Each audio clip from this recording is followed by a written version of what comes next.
Hello, everybody, and welcome back to the Drive Pink Dialogue. It is episode number 125, and today's episode is going to be about the end of Inter Miami's Continental dream of the 2025 CONCACAF Champions Cup. Their run ends to Vancouver in the semifinals. They had a chance at home.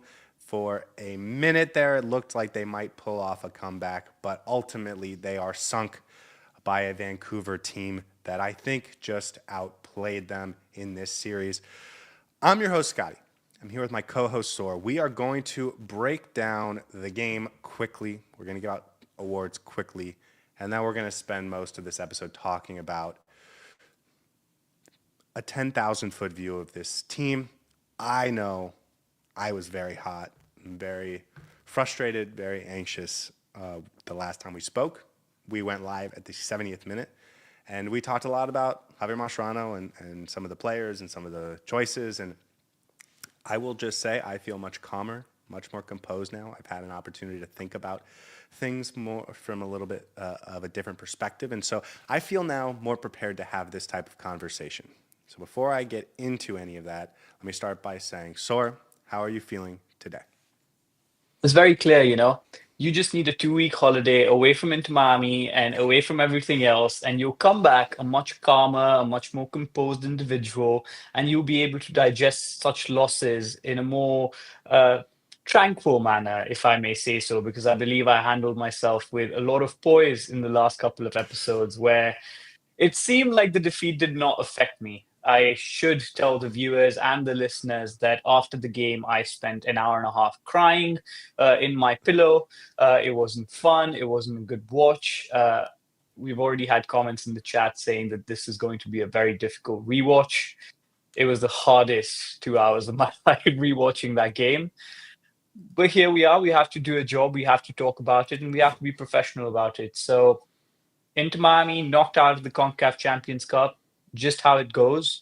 We were not the better team on that night, but also across the two legs, we were not good, did not show up, and did not play good football, and did not deserve to go through. Happens sometimes in football. We move. I want to start with a quick conversation about the Vancouver Whitecaps because I saw some Vancouver fans checked out our post-game reaction and they were probably just loving our tears, and that's fine. A few of them were in the comments section, and I am totally happy that you guys won. I hope you enjoy our misery. That is part of being a sports fan. That's totally fine. Congratulations to your team. That is an excellent team. I don't think they have ridiculously talented players like a Lionel Messi, but Brian White is no joke. He probably does deserve a chance on the U.S. men's national team. Sebastian Berhalter has been incredible this season. And as a team, they have a collective ability to be better than the sum of their parts in a way that few MLS teams have right now. And the fact that they are doing this with a new coach after not high expectations, after not an overwhelming sort of, like, this is a similar roster to what they had last year. The fact that they are doing this right now is incredible. It's awesome. This is a dream scenario for Vancouver. I hope that Vancouver fans are enjoying every second of it. They deserve that. I hope the Vancouver players are enjoying every second of it. They deserve that. That is an awesome team. I will be rooting for them in the final. They will play Cruz Azul, as they found out last night.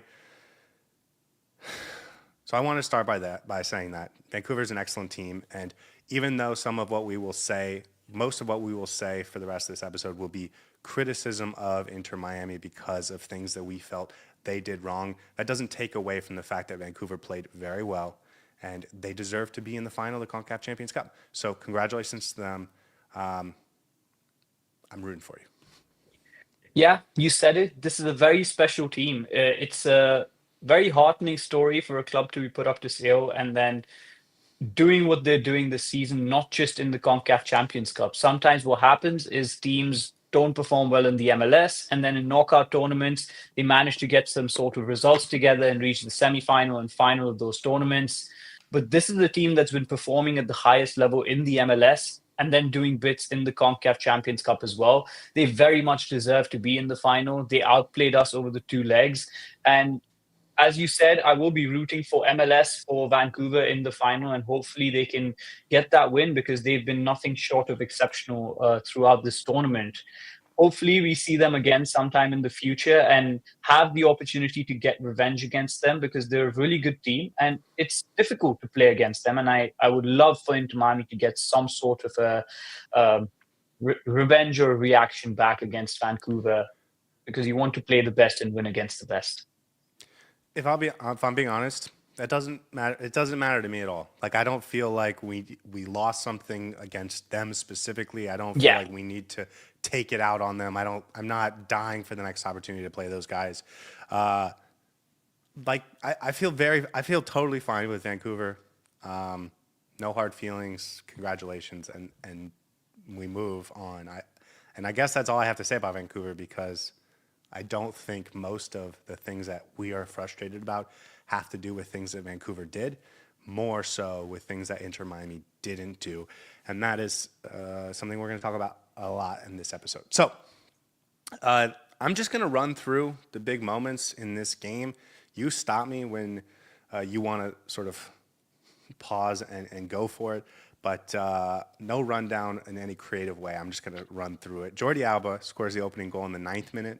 Allende has a miss in the 10th. Sabi has a miss for Vancouver off the post in the 13th minute. Allende has a chance in the 44th minute where he tries to bring it down. He kind of just tries to tap it on frame, and it kind of deflects off of Tate Johnson, the right back, and then it becomes an easy save for Takaoka. And then everything falls apart in the second half. 51st minute, Brian White scores. 53rd minute, Pedro Vite scores. 71st minute, Sebastian Berhalter scores. A couple moments in the last 20 minutes where it felt like on another day, Inter Miami might have put that away, but the game was over at that point. Allende had a great shot off the crossbar. Messi had one where he pulled it just wide in the 79th minute. In the 90th minute, he had one where he pushed it just wide. But again, these would have been consolation goals. Okay, should we go to awards? I think so. No, in all seriousness, there might be some chatter that fans can argue saying that in halftime, we were up 1-0. The game was very much in Inter Miami's favor because all we needed was one goal and then it would be parity and then we could actually go out and get the kill. So you could argue that by the halftime, we were exactly where we would want to be as a team, Javier Mascherano in the driving seat. And then it fell apart in the second half. I actually want to discount that theory. I don't think that was the case. We got one goal, which was a good goal by Jordi Alba, well constructed, but honestly, the goalkeeper should have saved that. So we got a little bit lucky with that. We had a couple of other good opportunities in front of goal. You mentioned Allende had a good chance in the first half. Another one that he could have maybe done more with. But Vancouver had equally as good opportunities, and they didn't have their shooting boots on in the first half. They had the better opportunities than us, in fact. And I thought we could almost get embarrassed if Vancouver finished off their opportunities in that first half. We were abysmal in defense and in the middle. It was very wide open. It was very, very attacking, yes, but also just spread out to the point that we were playing into Vancouver's hands. And I personally, watching the game, was happy with the scoreline, but not comfortable with how we were playing because we were giving Vancouver way too many opportunities to get even that one goal. And that just showed that the game plan and the tactics were not there on how to contain while trying to go out for the kill. And that came back to bite us in the second half. And that second half was exactly how the first half went, except this time Vancouver converted their opportunities. And the second goal was a bit of a lucky one, but still they created that opportunity, had that shot on goal. And again, our defense was all over the place. One thing we've constantly talked about Javier Mascherano doing with this team is setting them up in a good structure. That structure was nowhere to be found, especially in that second half. Our defensive line was just everywhere. And it wasn't just one player. I'm sure we're going to talk about who was bad, who was decent. But overall, I think the team, as structurally, tactically, we were found out, and the result reflected that. Yeah, I 1,000% agree with you. I also saw some people chattering about how the first half was fine, and if they had continued that into the second half, that's where it's the second half where everything went wrong. I disagree. I thought they were I thought they played a relatively even game. They had a couple chances. Vancouver had a couple chances of equal quality. Like that Sabi opportunity in the 13th minute was just as good of a chance as what Alba ended up scoring on, and just Sabi hits the post and it goes out. Sometimes you win games like that because the ball bounces your way or not. But in this scenario, where Inter Miami is trying to win by 3+ goals, and in a scenario where we understand this team needs to be trying to score 4 or 5 goals in order to feel good about winning. They didn't look like they were doing that at all. And I almost feel like that Jordi Alba goal came back to bite us a little bit from a mentality perspective.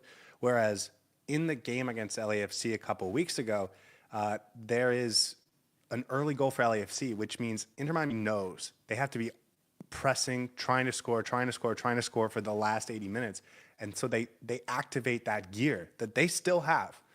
And I thought we had the opposite effect in this game where they score a goal and then they looked fine for 5 to 7 minutes. After that, I thought Vancouver looked a little frazzled for a few minutes after our first goal from Jordi Alba. But after that, it felt like we're settling in. We'll get a second goal and we'll be fine. And that's not how I ever felt as a fan watching, knowing this team doesn't score a ton of goals, knowing how open the defense has been over the last several years. So there was no point in this game where I felt like Inter Miami was going to win this game. Even after that first goal, I will tell you the closest moment I had was when Tadeo Allende in the 10th minute, right after Jordi Alba scores, Tadeo Allende gets an opportunity and he shoots and it goes straight into the keeper, the keeper saves it. And I thought, if that had gone in and we're 2-2 after 10 minutes, okay, I will buy into this. But it didn't, and they weren't able to get that second goal. They stopped looking competitive like they were going to get the second goal after the 15th, 18th minute. And I never really had any confidence at that point. I said on Twitter that first half wasn't good enough. We come out, make no changes in the second half. I thought defensively, as you mentioned, we didn't look good. The midfield did not look strong. And we made no changes in a do or die, life or death type of game. I said in the pregame show, these are Javier Mascherano's guys, and he's going to ride or die with them. And he died with them. And it's really sad, I think, from our perspective, because if we were going to die, if we were going to go out fighting, we would want to go out fighting with the guys that we believe give us the best chance to win. And that's not even really remotely what happened in this game. We would want to go out trying to go out with the formation or with the tactics, the aggressiveness that we thought was necessary to win. And if it doesn't work, it doesn't work. But at least we feel like we could have felt like we put it all out on the table, and we didn't. And I'm not blaming the effort of any player. I just don't think they were set up to succeed in this type of scenario. And I thought everything that could have happened in the first half happened immediately in the second half. So nothing that happened in the second half was a surprise to me. And Javier Mascherano looked like he couldn't have been more surprised after that second goal goes in from Pedro Vite. And it wasn't a surprise to me at all. Yeah, and I think 90% of our conversation today is going to revolve around Javier Mascherano and his decisions, as it should. But I do think there is a sense of responsibility that needs to be assigned to some of the players as well. Some of the bigger players, of course, some of the more experienced players, because it was a structural issue. They weren't set up to succeed, but the performances by some of those players was quite poor as well. They didn't show up. This was the biggest game in Inter Miami's history. If we win this, we go to the CONCACAF Continental Champions Cup final. We didn't play like that at any point during that game. We got outplayed. We looked poor. And if it had been competitive and we had lost that way, us as fans could have still taken some sort of a pride in the fact Yeah. that our team showed out, okay? They went out, they performed, and then got defeated by the better team. This was really bad to watch and really disappointing and frustrating. And honestly, they should hang their heads in shame as players because they didn't perform particularly well, regardless of the fact that they weren't set up to succeed. There were some moments where I was thinking to myself, this is not a team that is playing like the number one team in the MLS and the roster that we've assembled and so regularly talked up. This is a very poor quality team showing up on the pitch today, and that was highly disappointing. I agree, but I also will say I feel like that happens sometimes, and that's the type of thing that happens in sports that I can forgive because we're humans. Maxi Falcone, I thought was definitely the right player to start, and he had a bad game and he got beat up by Brian White, and that happens because Brian White's a good player, and Maxi Falcone, who was phenomenal on the weekend, didn't have his best night, and so we will talk about him in awards, I'm sure, but to me, the things that are actually in your control, especially as like from a big picture perspective, are how you set your team up to succeed, how you have players interact with each other. Are you playing players that are in good form? Are you playing players that have shown they work well with each other? And if you're not, then you're not setting your team up to succeed in ways that were predictable. And listen, the pregame show, I was very melancholy the entire pregame show. And you kept texting me on the side, dude, cheer up. Like, this is a pregame show. We got to get hyped for it. And I just couldn't find the energy because everything that we saw yesterday felt entirely predictable the minute that pregame show or that lineup came out, and so it wasn't a surprise. Anything else about this game, or can we get to awards and we'll have more conversation about individual performances? No, I think there's a few tactics that we can talk about, but I think we're eventually going to touch on them when we talk about the team selection, what went wrong, and when we talk about the player decisions in our awards. So maybe we can move on to that because I know you want to have a bigger conversation as well, which I think is more important. So we lost the game 3-1. Feels awful right now. Let's see if we can make it up over the course of the season. But at this point in time, it doesn't feel so. Very difficult to swallow. Okay. Again, we are flying through because we want to have bigger picture conversations. So we're going to go to awards now. We will start with the Heron of the match, and Saur, congratulations, you get it after a game like that. Who wins the Heron of the match for this game? I'll be honest, before you said it, I actually forgot who I'd given it to, but now I've remembered. So this was probably the hardest game to actually give out the Heron of the Match award because I don't think anybody performed up to the standards. Perhaps a couple of substitutes, but as I mentioned to you, I think the defense was abysmal. I thought the midfield was non-existent for 90% of this game, and the front line failed to score goals. Who's left? Ustari conceded 3 goals in a game where we couldn't afford to concede even one. So overall, hard choice, but I'm going to give it to Jordi Alba because he scored that 1 goal and gave us a semblance of hope. Well taken goal. Had a couple of dangerous moments this game, at least in the first 10 to 20 minutes. And that's all I have to say about this. He scored a goal. That's all I have to say about it. Listen, he was playing much more aggressively, and that was part of the game plan. And I think I would like to see that more often. But I you can know, I can say confidently that I don't think he was the problem in this game, which is saying something about Jordi Alba because he's usually the one who's taking this team up. But I don't think he was the worst player, worst performer on the pitch. And it's not just the goal. I thought he was fine, as you said. He was more aggressive and probably one of the better performers, according to me.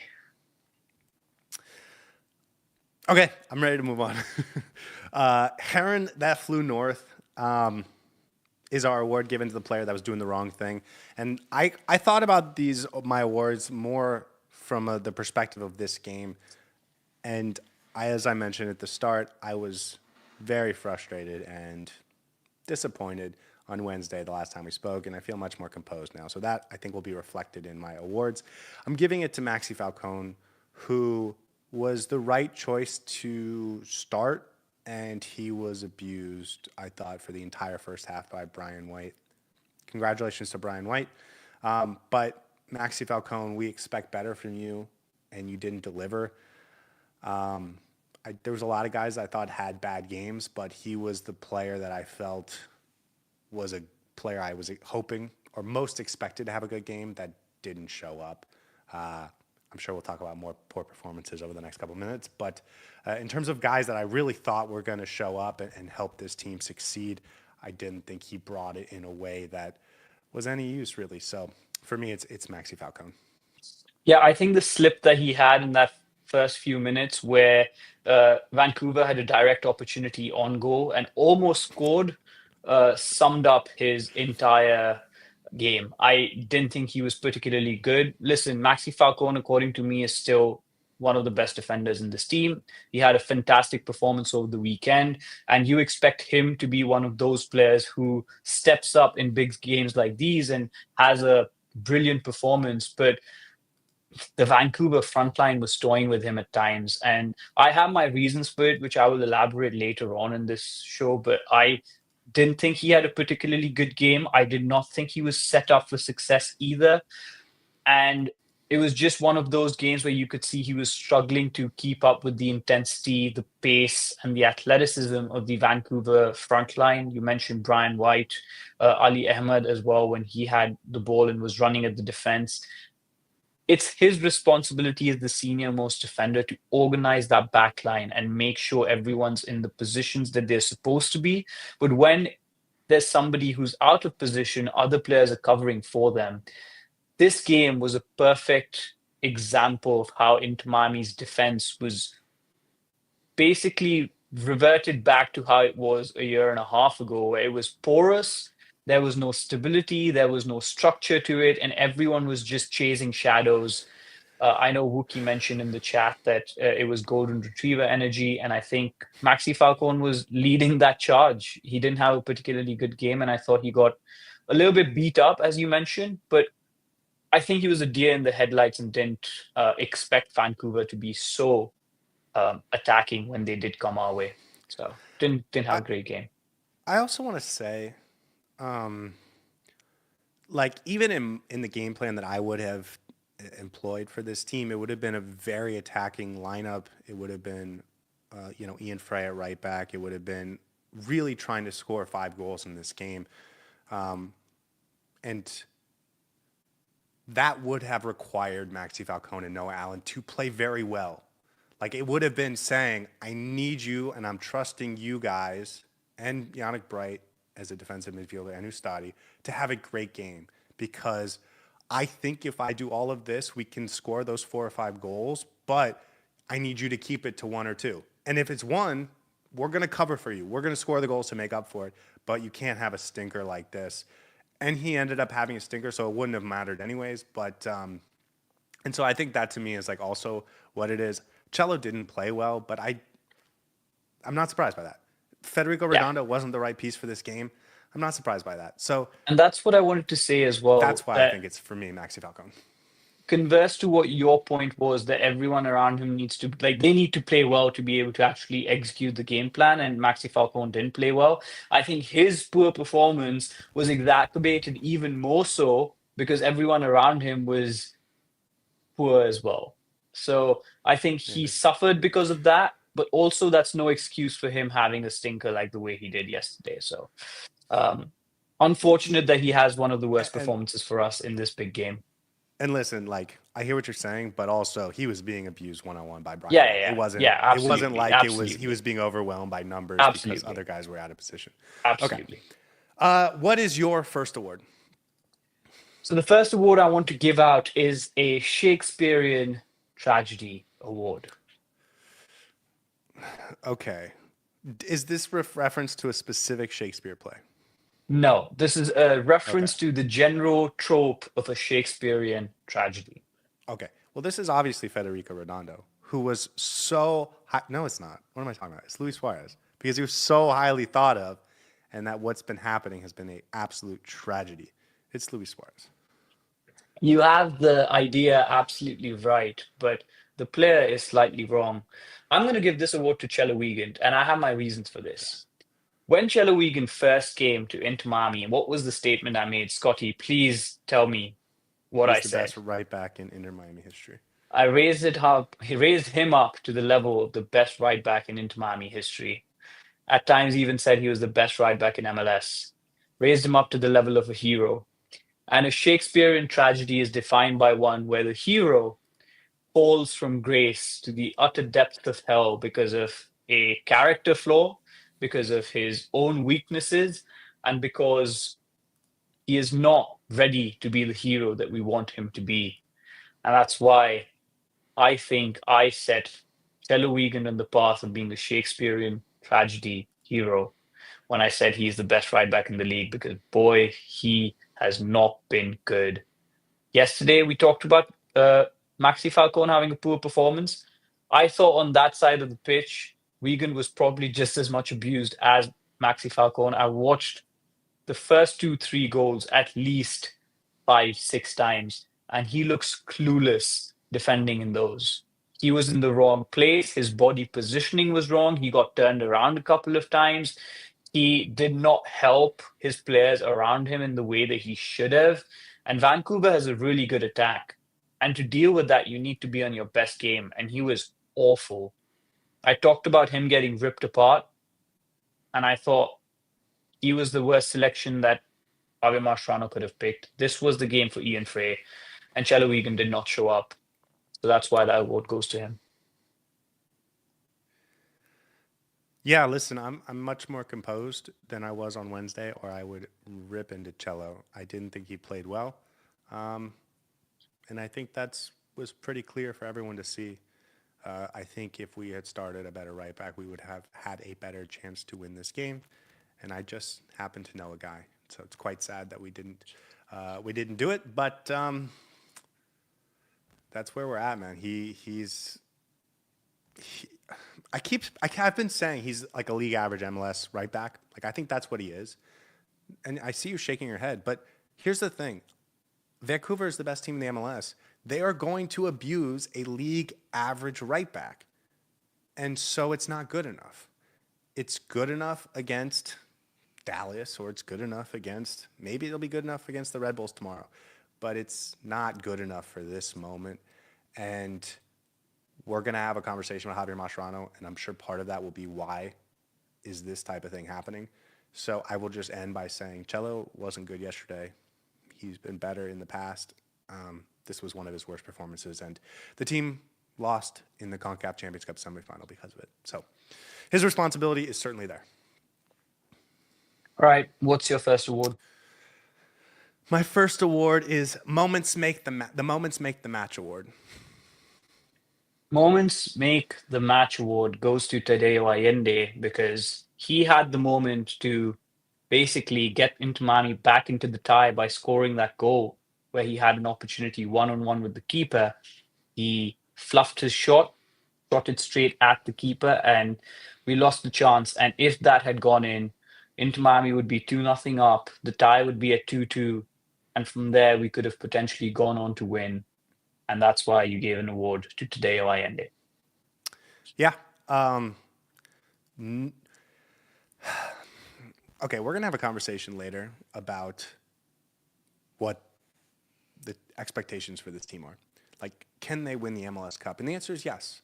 But so can LAFC, and so can Vancouver, and so can Charlotte, and so can Cincinnati, and so can Columbus. And so the question isn't, are you good enough to potentially do it? It's, are you the actual favorite? Are you the best team? Are you demonstrating that you should be the winners of it? And Inter Miami never tried to play like that last night. They tried, or 2 nights ago rather, they tried to play, if we get a bounce here or there, we can survive. And the bounce came to Tadeo Allende in that 10th minute, and he wasn't able to put it away. I don't think he had a particularly bad game other than just he couldn't finish on 2 chances. Well, 3 chances, I guess, in the second half. He had one off the crossbar. But ultimately, he had a chance to really turn this into something, really get the stadium going, and he wasn't able to put it away. And that's, I think, what we've liked from him over the first couple months of the season is he was able to make that big moment. Against Charlotte, he had the one goal when we were down to 10 men. He just made the moment happen, and this time he wasn't able to. And not that you would expect a guy like Tadeo Allende to make it happen every single game. He's not Messi. Like, there's a reason he's just a guy on this team, but he wasn't able to do it last night or 2 nights ago. Yeah, I don't think he had a poor performance by any stretch of the imagination. I thought he was doing a lot of things that were good. Probably the best he's looked since he's come back from the injury. He was getting in good spaces, making some run in behind. But I had an award for him, which was the Run Out of Ammo award. And basically, it just seems like he's ran out of the goals that he's been scoring for us, at least in the first half of the season, in the first few games. He everything he shot was good in the back of the net. He had some good opportunities today. He had one shot that obviously was saved, then another one that he couldn't get enough power on, and then one that hit the post. So he had plenty of good moments this game, but again, was not nearly enough and not what we and not as good enough a performance as we needed. And unfortunately, because of that, we haven't been able to score many goals. I agree with you. He had the chance to make himself the hero. It's all right. Hopefully, he gets another opportunity in the future. But he was fine. Not great. Not super poor, but okay. Okay, what is your next award? I'm gonna go with the Dorothy's Scarecrow Award. The Dorothy Scarecrow Award goes to someone who's just out there standing and watching the birds run by, and that is Federico Redondo. That's absolutely right. Dorothy Scarecrow is not just a scarecrow who's standing out there in the field watching the birds go by, sorry, but it's a scarecrow who wants a brain but sometimes lacks it. And this sounds very, very harsh. But yesterday, not only was Federico Redondo just standing there watching the birds pass by, but his game IQ was nowhere to be seen.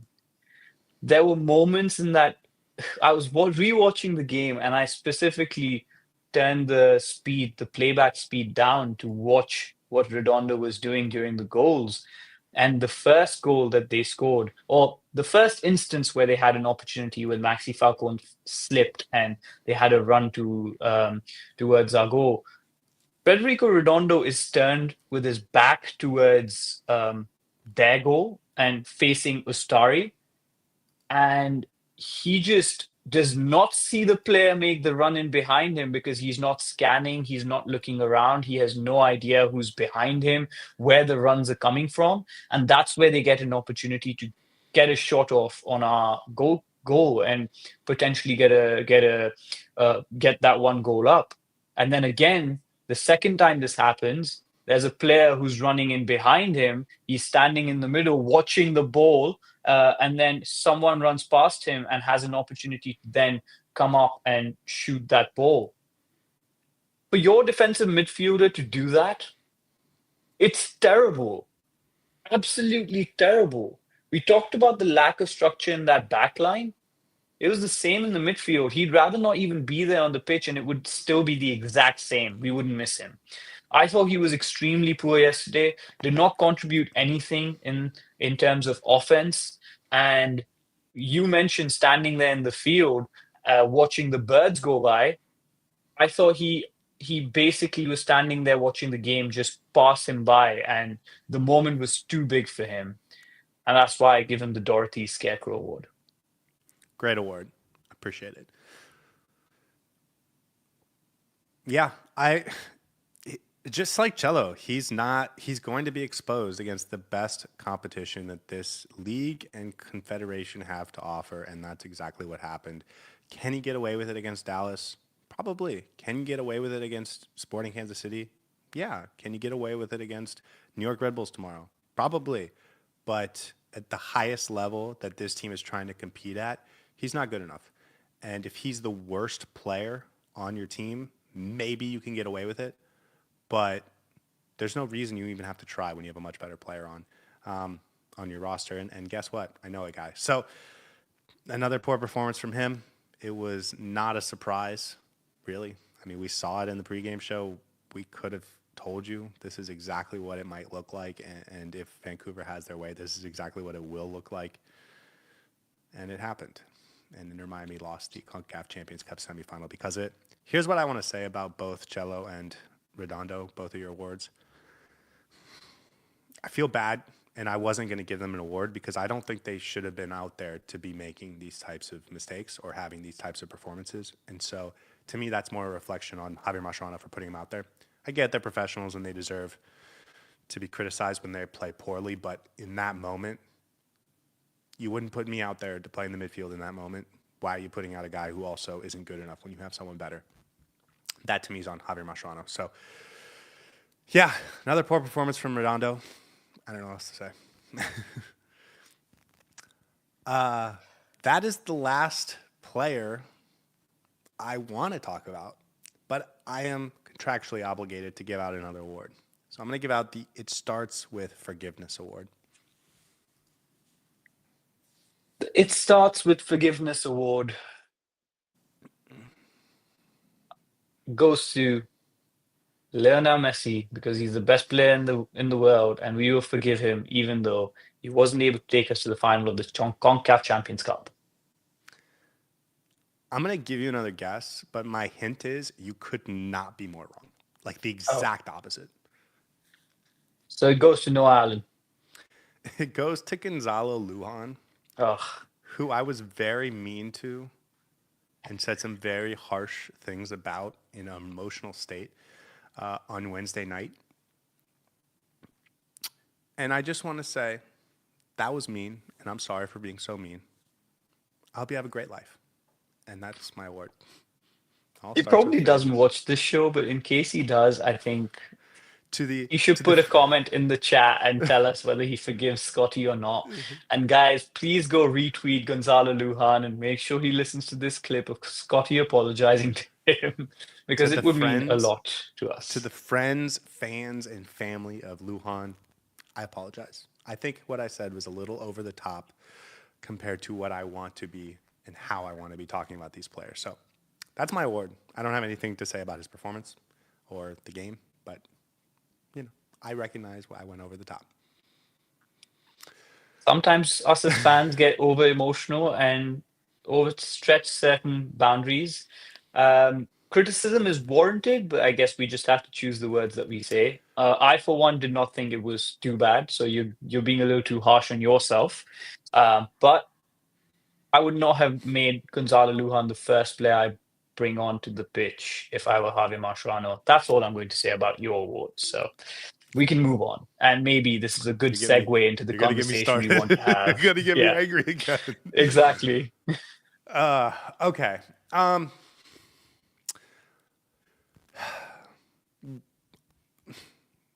Let's start with the roster because I want us to set a baseline for how we should talk about Javier Mascherano and how we should talk about this team moving forward. We have been I have been very vocal, and I will let you speak for yourself about how this is the best, most talented team on paper in the MLS, and certainly, potentially in MLS history, probably in MLS history, certainly in the MLS this year. I thought the players they signed in the offseason were incredible. And even though we lost some really nice pieces over the offseason, and I thought some were harshly judged and were better than they were appreciated for, guys like Campana. But certainly everyone understood the importance of a Diego Gomez and a Matias Rojas, and more recently Julian Gressel and Robert Taylor. The guys we brought in I thought were excellent additions, almost across the board, and I will take Lujan out of that equation. But Maxi Falcon I thought has played really well. Tadeo Allende and Velasco Segovia I think have a ton of talent. Fafa Pico I thought was an excellent addition. I feel like I'm missing someone. And Alan Obando I think is an exciting young striker. So I thought this team did enough to improve the talent level, especially when you factor in improvement from Toto Aviles or Noah, and specifically Noah Allen, and to a lesser extent Yannick Bright, and some of those types of players taking a step forward, Kramaski. I thought this team improved on paper. I thought they were more talented.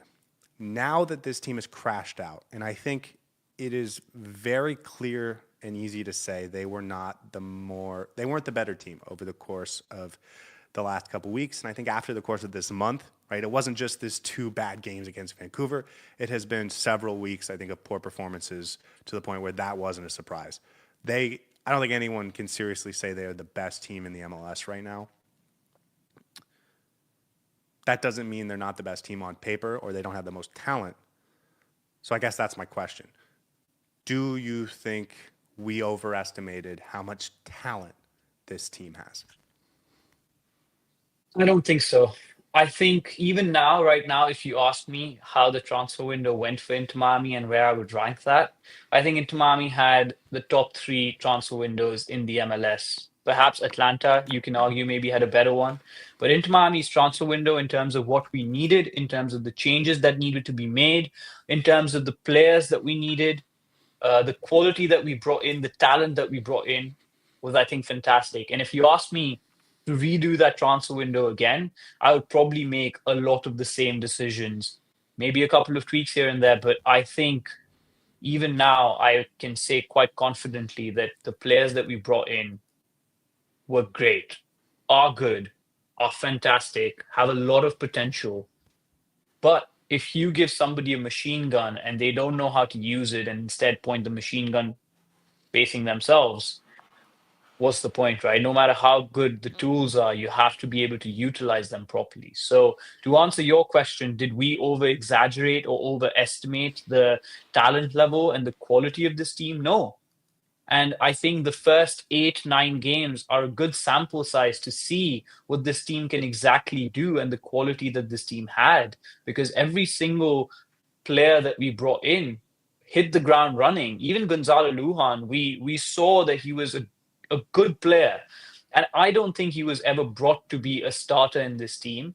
We can talk about roles and responsibilities, but overall, I thought that was a 8, 9 out of 10 transfer window, and I would still maintain that despite the poor run of form, because we've seen glimpses from every single player that has been brought in this offseason, and we haven't even seen what Baltazar Rodriguez is about. So overall, with the players that left and how we had to replace them, I think the front office did a fantastic job and gave Javier Mascherano all the tools that he needed to have a very successful season. I want to just say, Cynical Tube in the chat just said "lost in the sauce," and that should have been my award for Telasco Segovia. And now I just want to applaud Cynical for that one. 100% agree. I still think this is the best team on paper. And so when I look at why it's not succeeding and I look at the individual players that are not playing well, I'm looking and I'm saying, are they just not talented? Did I overestimate them? And I think if you wanted to say Allende we overrated Allende, okay, fine. If you wanted to say we overrated Telasco Segovia, okay, fine. But we didn't overrate Luis Suárez. Certainly you didn't overrate Luis Suárez. He proved he was a great player at this level last year, and he was on pace over the first 4 or 5 weeks of this season to outdo what he did last season. So it's not like he lost it over the offseason. Lionel Messi surely isn't a bad player. And he's been shut out now for 4 games. I mean, this is the worst stretch of his Inter Miami career, period. That tells me that it is a systemic issue that is not just related to whether players are good or not, but whether they are playing to their full capacity, because even Suárez and Messi aren't playing to their full capacity. And so to me, that's a coaching issue. I think, and so the other question is there a fatal flaw in this team? Because last year's team was incredibly talented, but they didn't have, I thought, enough depth in the defensive midfield department. And so when Yannick Bright didn't play, they really struggled. And at center back, it was a struggle all season to try and find enough quality in the back line to handle that situation. But I think they solved that back line issue by bringing in Maxi Falcon, Toto Aviles also taking a step forward, and then Noah Allen taking a huge step forward. You now have 3 guys that I think are excellent choices, and if either 2 of those in any sort of partnership you want, I feel comfortable with that as a back line. So I don't think that's a problem anymore. And while I think Inter Miami could have used a defensive midfielder last night, they have Yannick Bright. That was their choice not to play him. So the talent on the roster, to me, is just as good as I ever thought it was. It is a systemic problem, and I think that starts with the coaching staff. So now that we talk about Javier Mascherano and we transition into a conversation about him, I think we're still in agreement. This is the best roster in the league. I don't think Vancouver is a better roster. I don't think Andres Cubas is a better player than Yannick Bright. I don't think Sebastian Berhalter is a better player than Lionel Messi. I don't think Veselinovic is a better player than Fat Maxi Falcon. Like, I don't think they have immense talent, and yet they're doing what they're doing. And so I don't see a reason why Inter Miami couldn't also be doing what they're doing. Not only do they have the talent, they also don't have like a fatal flaw that's holding them back. And Are I we just in want to agreement add there? to that. Go ahead. Yes, absolutely in agreement there. But I think there's one other factor, right? Great players also go through poor patches of form. Great players also have really bad days in the office. But But all it's at the same time. very unlikely that every single player on the pitch has just run out of steam and gone off form at the same time.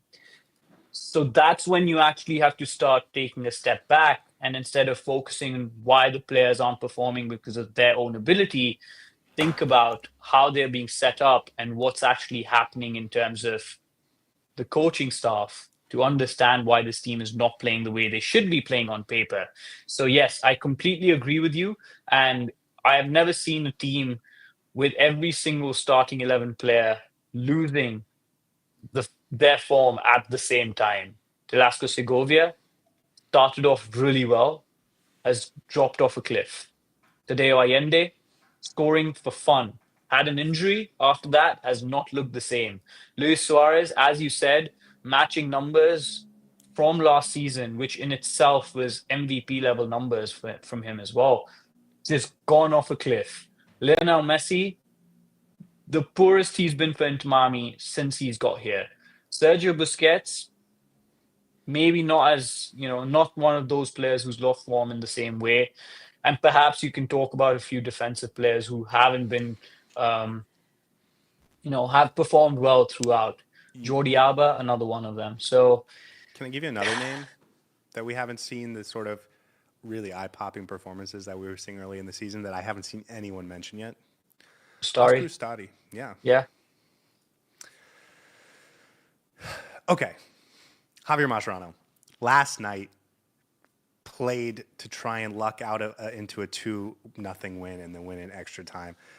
He went on the road a week ago to Vancouver, played the style of soccer that he intended to. They had almost 70% possession. They controlled the flow and tempo of the game. They played the style of soccer he wanted. They did what he wanted. And they lost 2-0. And he said, let's just run it back with the same lineup, despite the fact that now we're in a 2-0 hole. Our players are just going to magically step up, even though they haven't done it all month. And our team is just going to, well, I take that back. They did it against LAFC. But he just said, we're going to just win because we're more talented than them, even though we controlled the flow of the game. Vancouver wasn't able to do what they wanted to do in the first game. They didn't want to give us 70% possession. We took it from them because of our quality. And we weren't able to create real chances. And they were able to have a few nice moments where they were able to put the ball in the back of the net. But it wasn't like they were, doing what they wanted to do. They weren't following their game plan. And he thought they were just going to sit back and continue to do that. And somehow we were going to overturn that deficit, even though we lost 2-0 on the road. Insane to me. Insane to me. Let's start Yeah, with just last night or 2 nights I ago. don't want to say that he wanted to play a game that ends 2-2 at full time and then goes on in extra time to win. I don't think that was his intention. Let's just give him the benefit of doubt. The team that he put out, the tactics that he utilized, and what he planned to do during the game made it feel like he wanted to get a 2-2 victory by the end of the full time on the full tie and then go out and win it in extra time or penalties. Absurd coaching.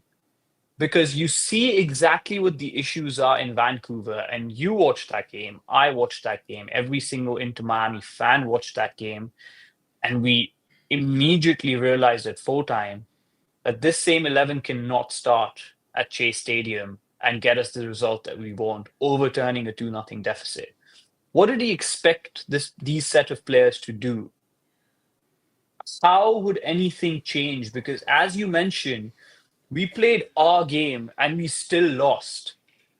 Tata Martino did that last season as well, where there were a couple of games where we played our game and we lost, and he changed things up. He became a little bit more defensively solid, used counter-attacking football, and you could see him making those changes. We saw that against LAFC by Javier Mascherano, where he made some tweaks in the system to be able to get that win, and that was a positive.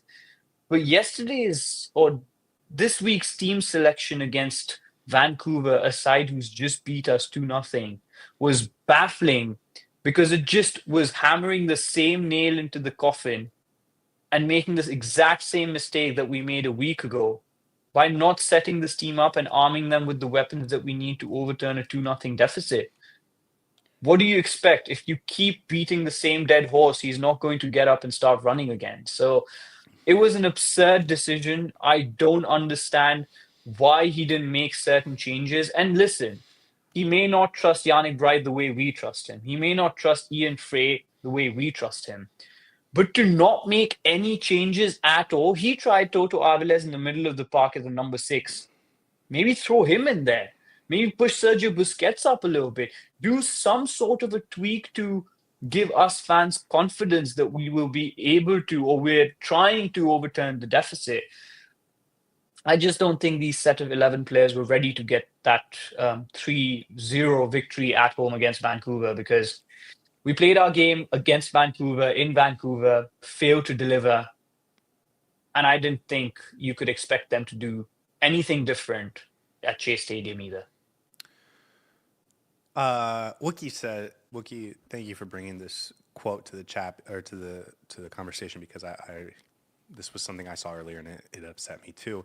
Mascherano said today in his press conference for the Red Bulls game, he said, "I understand that after a loss like Wednesday's, everything is viewed badly, but 2 weeks ago this was Disney. It was all joy and everything was fine. I don't get too high or too low."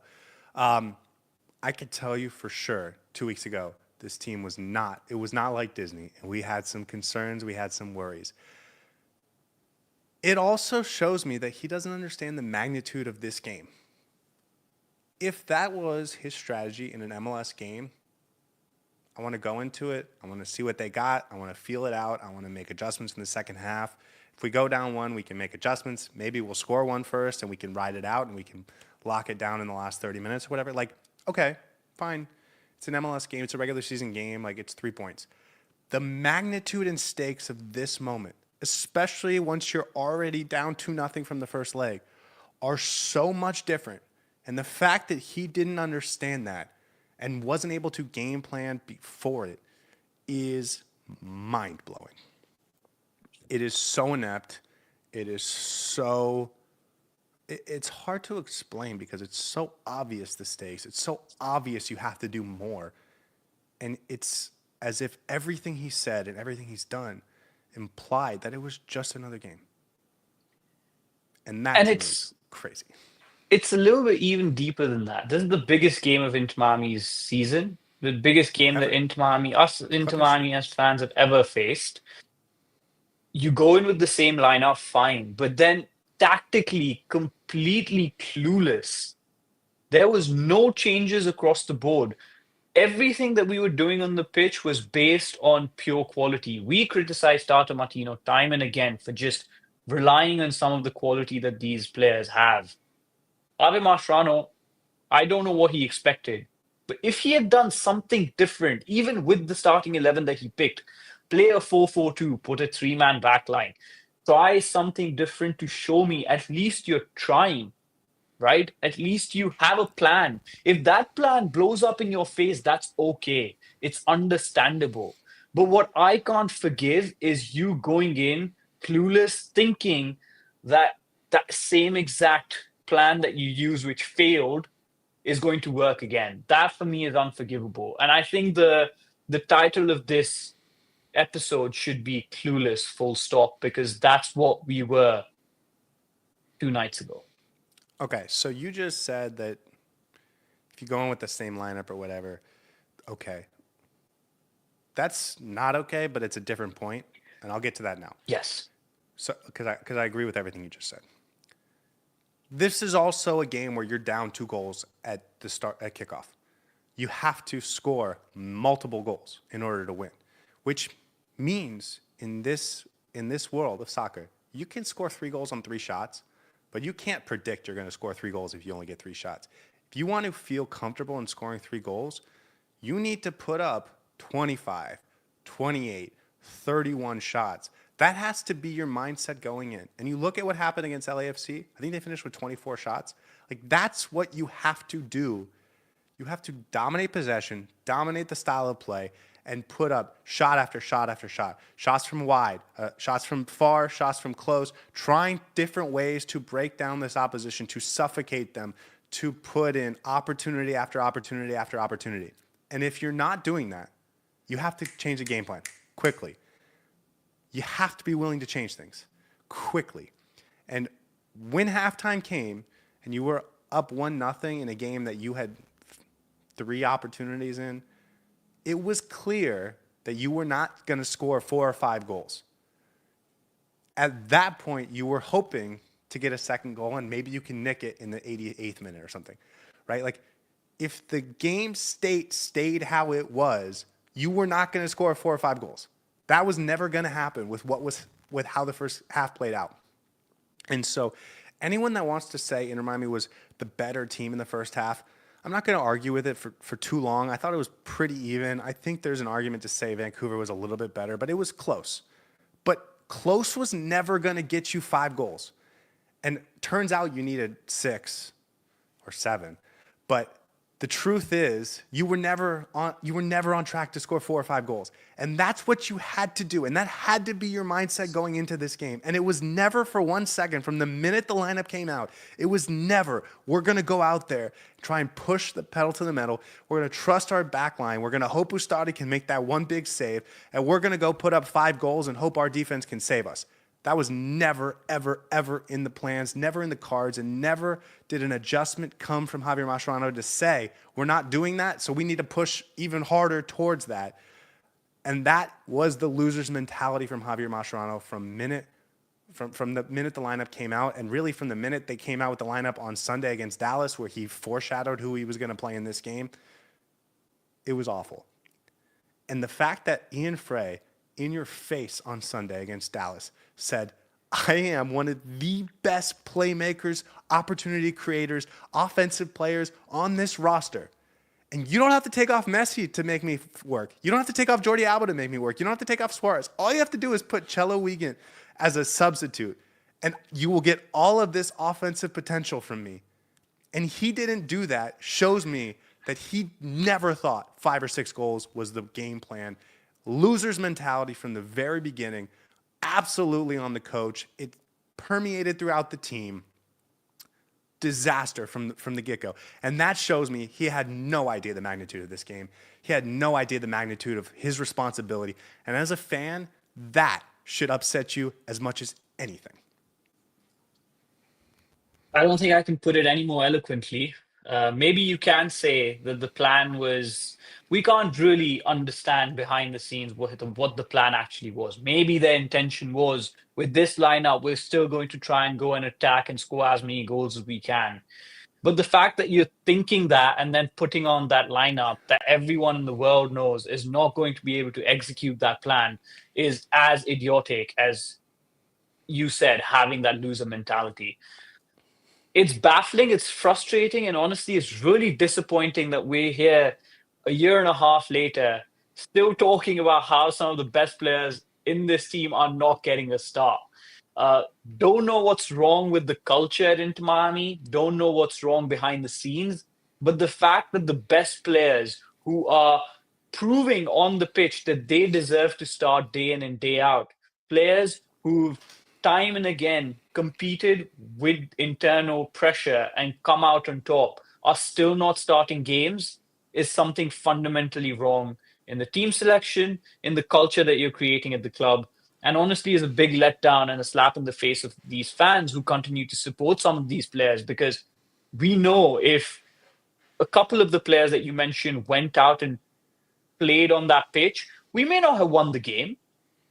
We may not have won the tie overall, but our attitude, the way we play, and the fact that you're going in with that mentality would be completely different, and the vibes would be completely different. And you set yourself up in the best possible manner to win that game. Yesterday or the day before, we did not even put our best foot forward. We did not even send out the best lineup that will allow us to win the game. And that for me is the most frustrating thing. Because in the biggest game of the season, when you don't put your best foot forward, when you don't put your best players in front of the pitch, what's even the point? You lose even before the game starts. Well, and I think that's why I was so sad in the pregame show, and that's how I started this podcast by saying, like, there was a way we could have lost to, and we'll get into this more as we talk about the season expectations in a few minutes, but there was a way you could have lost to Vancouver where you could have had held your head up high and thought Vancouver had us on that day, and it sucks, and it's crushing because this felt like a real chance for Inter Miami, but like Vancouver earned it. And not to say Vancouver didn't earn it, we talked about it at the beginning, but like Inter Miami didn't put their best foot forward, and that's the saddest part. And that's like, so there's anger, there's frustration, there's disappointment, but the fact that we didn't even try to put our best foot forward was like cruel, and that's the real frustration and sadness from my end. So what's the deal with Mascherano? Because I've been thinking about this, and we kind of landed on two different things on Wednesday, but I guess I'm curious where your head's at now, because I think he understands tactics pretty well. I think he understands that he needs to push the pace sometimes.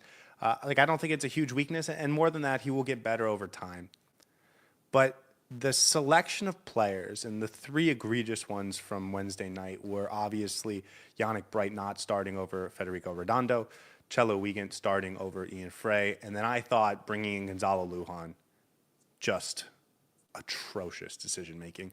And I've tried not to mention that, but because that's the one that will actually get me angry again. But those three were insane to me, especially that last one.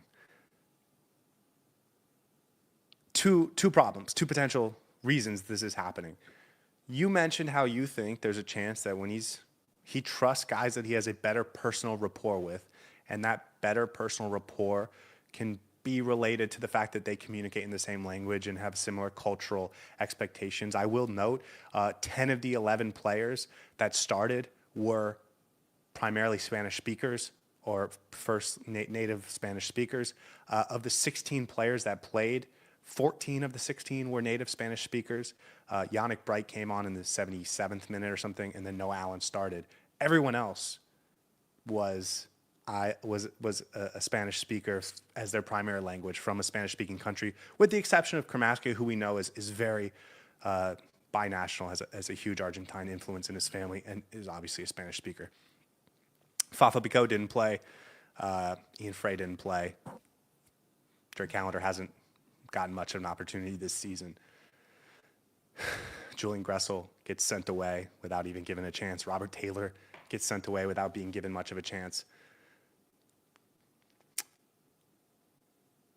That's one theory, and that's sort of where you were heading on Wednesday night. My theory that I've latched onto, and I think this is it, is that I don't think he knows how to evaluate talent in a real way. I think it's related. And that is, I think, the real problem with Javier Mascherano. That is fireable. And I'm not saying we should fire him right now. We can have that conversation in a few minutes, but like that's the thing that you can't overcome. You will get better at timing your substitutions. You will get better at understanding how to make this change to impact games. He's a rookie coach, and you had to know going in that he was going to develop in those regards. But if you can't see player X is better than player Y, when it is clear not just to you and I, but to every Inter Miami fan, to every MLS person watching the league on a consistent basis, to every talking head, every opposition coach, everyone except for you, then that's on you. And it's like, I've never seen this from a coach before. And you've seen similar decisions from coaches before, but it's almost always related to something specific that's totally explainable. Like, I signed that guy. I promised him I would give him a real chance. Like, there's a reason behind it. Those things don't exist with Chelo Wiegand. They don't exist with Redondo. Like they may have last year with Tata Martino. Like, he got a fresh, clean slate with those players. And he just thinks they're better. And Gonzalo Lujan, being the first substitute, shows me he just thinks he's better than Toto Aviles. Maxi Falcon wasn't having a great game. I get you can complain about bringing on a defender, but Maxi Falcon was having a great game. But the fact that you bring on Gonzalo Lujan over Toto Aviles shows me he thinks Lujan is a better player. And that is insane. So now that you've had a chance to think about it, where are you at with Javier Mascherano's ability to evaluate his personnel, or why is he making the decisions he's making from a personnel perspective? I think it's a combination of both what you and I said, right? Culturally, when you're in the most difficult spots, when your team isn't performing, when you need a result, you tend to rely on those players that you think are going to be able to do a job for you, the players that you trust. It just so happens, according to me, the rapport that Javier Mascherano has developed with the Spanish players, with the Argentinian players, is obviously stronger than some of the homegrown North American players. And in moments where he thinks this Inter Miami team needs to pull itself out of trouble, where he thinks this team needs to go out and perform, he's going to put out the players that he trusts the most. That, for me, is a sign of Javier Mascherano not being able to adapt enough and see that in certain moments, even though the players that you trust are there, they may not be performing and need to be dropped. He doesn't have, and excuse my language here, he doesn't seem to have the balls to understand when to take certain players off. Luis Suárez should not be starting the game. Let me get to my point before you interject on this. Luis Suárez should not have been starting 2 weeks ago. He's been in really poor form, but Javier Mascherano has been afraid to make that change and has been constantly playing him game in and game out, hoping that the player that he trusts makes an impact and gets that goal. I think, A, he trusts his players way too much to the point that he's not being able to adapt. And I completely agree with your point as well, that his ability to ID that talent and see which player is better compared to the other is actually a little scary for me as a fan, because the correlation is out there. And you can say that the correlation is not equal to causation. But when Chelo Wiegand was injured and Ian Frey was starting every single game, when Federico Redondo got injured and he was forced to play Yannick Bright in the middle, Inter Miami was getting results. Now, that may be not related to causation, but there's definitely some sort of correlation there. When did we start looking like a side that's a bit clueless, is not creating enough opportunities? When Yannick Bright was no longer playing in the middle of the park. When Ian Frey was not playing as right back anymore. Can I back you up with some stats real quick? Yep. Okay, Chelo Wiegand gets hurt against Sporting Kansas City in the first leg in the cold. So it's frozen. We score 1 goal. I think very understandable. After that, we scored 2 when we went down to 10 men against NYCFC. 3, 4, 2. We scored 1 against Charlotte when we went down to 10 men in the first half because Ustari got the red card. 2, 2, 2. The first game Ian Frey doesn't start is that LAFC road game where we score 0. And then Toronto, we score 1 in the first half when Frey plays, 0 in the second half when Chelo plays. And then Ian Frey didn't play in the LAFC second leg where we score 3, okay? 0 against Chicago, 1 against Columbus, that was lucky, 0 against Vancouver. Ian Frey plays against Dallas, we score 3, doesn't play against Vancouver, we score 1. We are scoring like 2.7 points per game per 90 that Ian Frey is on the field, and we're scoring like zero point 0.7 point goals per game when Ian Frey is not on the field. It is too big to be a coincidence, or to like it has to be causation. And I think that if we talk about the opening up the right side of the pitch, we will find why it happens. But I want to stick to Javier Mascherano because we'll get to what Inter Miami can do from here. But this And is related to Javier Mascherano, right? It's I his think you decision at the end of the day. So no, I understand.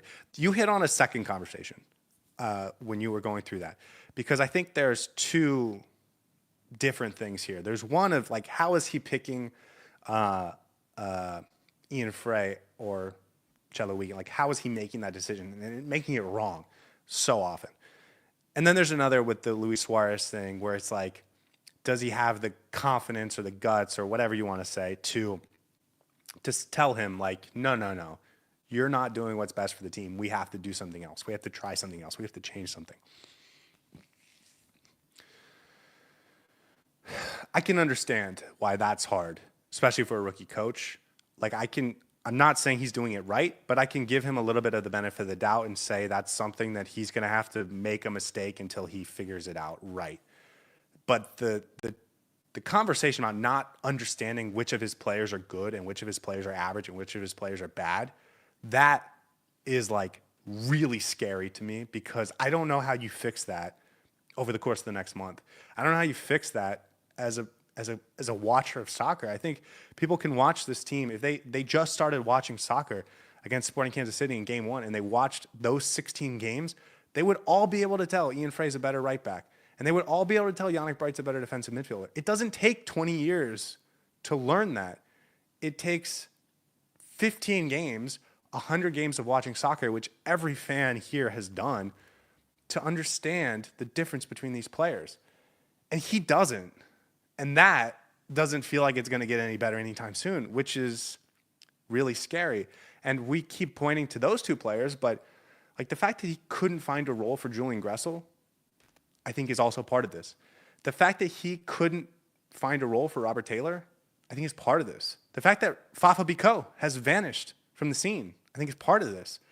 The fact that he doesn't rotate, I think is a direct cause of him not thinking he thinks his bench players are bad and he thinks he will lose if he plays them. And so he doesn't want to play them. Like he thinks he can't not play his best players because he thinks everyone else is bad. And that's also crazy because we have bench players that would start for Vancouver. Like, it's not about Vancouver, but like if you put Fafa Bicot, he started for them last year. Like, we said it in the pregame show. We said it in the pregame show that the bench could probably go out there and I'd be a little bit more excited about what they're going to put up. Can I just go to our bench players that would start for Vancouver? The best team in the MLS and the best team and potentially the best team in CONCACAF. Drake Callender would start for that team. Toto Aviles would start for that team. Ian Frey would start for that team. Yannick Bright would start for that team, if you want to call him a bench player. Fafa Bicot would start for that team as he did last year. That's 5 players on our bench. 4 of them didn't even play in this game. But it's not even just about this game, right? Like, okay, you don't have to play them in every single game. But the fact that we're not seeing rotation, exactly. But this is the big moment. Exactly. So it's not about rotation. Hold on, I want to stop you before you get there, because this was the big moment. So this showed us what he truly thought. You know what I mean? Like if you put a gun to his head, 9 times out of 10 he would pick this exact same starting 11 to play this game. Okay.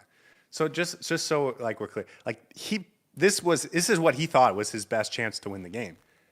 And it wasn't like a Vancouver team that plays a very weird style where he feels like he has to manipulate his starting 11 in some weird way to get a result. Like, this is just a team straight up going to play you. And he thought these were the best way to beat them. And that's scary to me. Okay. We can is that where we're at with this? Like, he just doesn't understand whether his players are good or not? I think so. I think that's a legit concern. Legit concern that he doesn't think and trust his bench players. This is not a team that's being trusted across the board right now. This is the team where 11 players are trusted by Tata Martino, by Javier Mascherano, and the rest of them are just left to fend for the pieces that are available to play. Okay, let's talk about Suarez, and this will also apply to Messi, Busquets, and Alba. But I think in this moment, it applies to Suarez, but it will generally apply as a rule to the rest of those guys as it goes, and less about Messi, but for the other three certainly. He's been in bad form, and he's played aside from Sunday almost 90 minutes every single week. Alan Obando has gotten very little opportunity. And we haven't seen them do anything to try and spark him other than just keep throwing him out there. They haven't changed up his positioning. They haven't changed up his style. They haven't, even when they rested him, they didn't bring him off the bench to try and spark him that way. Like they just said, don't even pay attention to this game. So, like, how should Javier Mascherano handle that? I'll let you go for that one because I still have so many things I want to say. When a player is not performing, regardless of who he is, what his stature is in world football, if he's struggling, you have to do what's best for the player. You have to set them up for success. Luis Suarez has played every single game for the first 10 games of this season. One game that he doesn't play, he comes back next game and then plays another 5 straight off the bat. This is Luis Suarez, who is 38 years old, right? Or older. This is a Luis Suarez who has to take injections to make sure he's not feeling pain when he's running on the pitch. This is not Luis Suarez who is able to play 2 games with no concern and absolutely show off on the pitch when he's playing 1 game in the middle of the week and then 1 game on the weekend. You have to do what's best for the player, but also more than that, you have to do what's best for the team.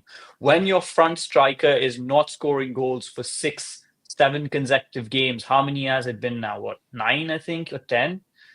You have to change things up. Okay. And okay, you don't change it up in the biggest game of the season if you still think he's being able to perform.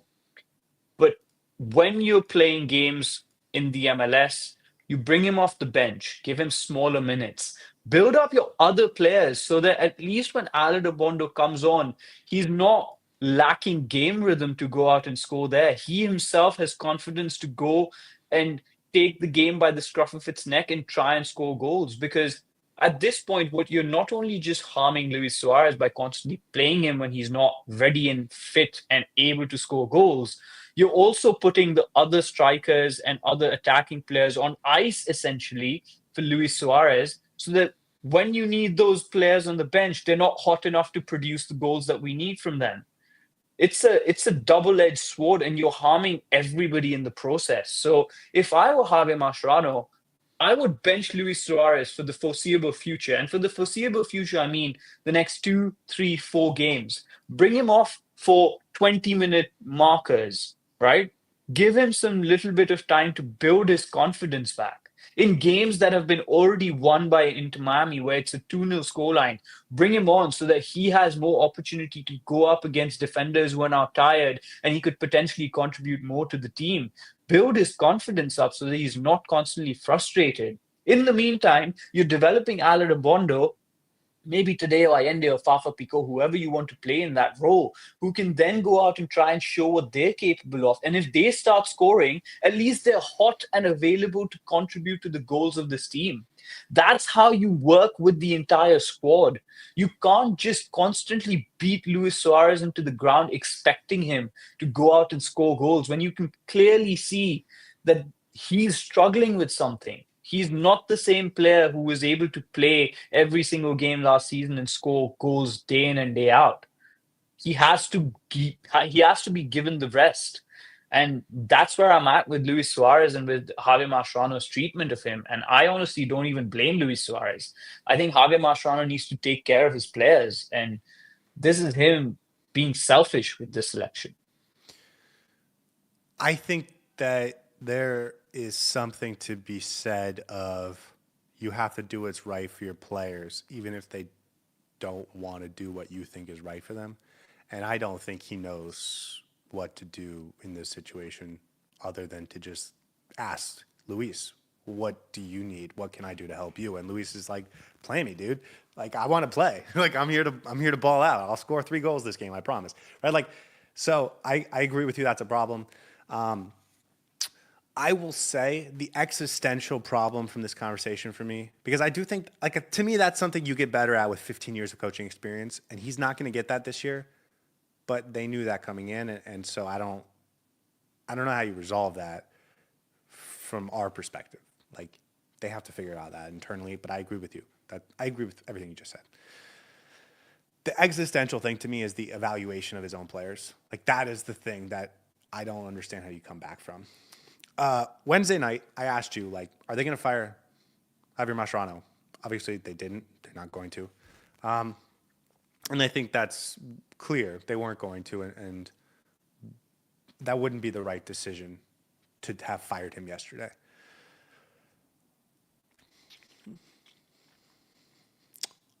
I do think now you can say he's fireable, though.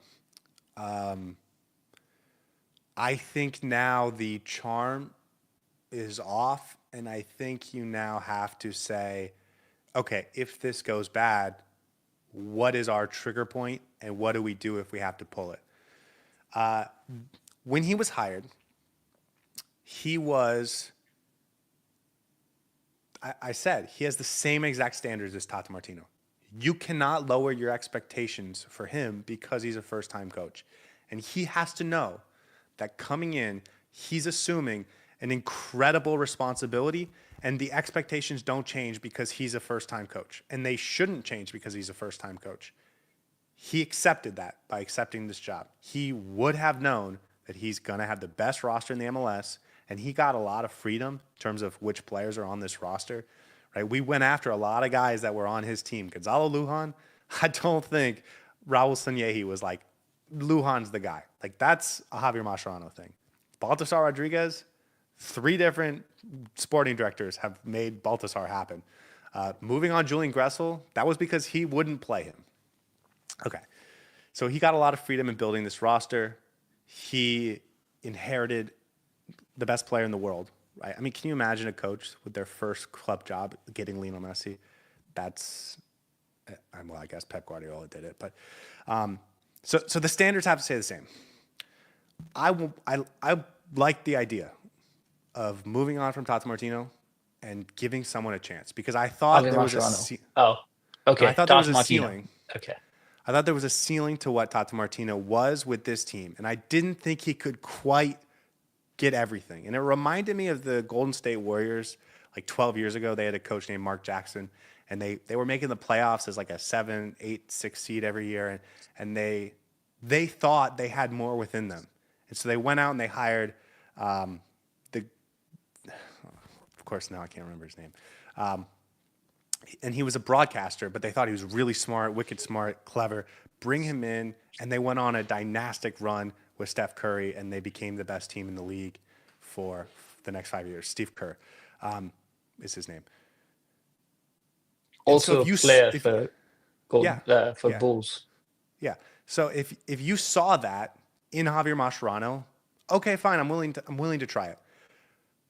And if you think he's just so wicked smart and he understands these players, and like he is going to be a phenomenal coach, and one day he's going to be at Liverpool and we're going to get him before any of that, he's going to win us 5 trophies in the meantime, fine.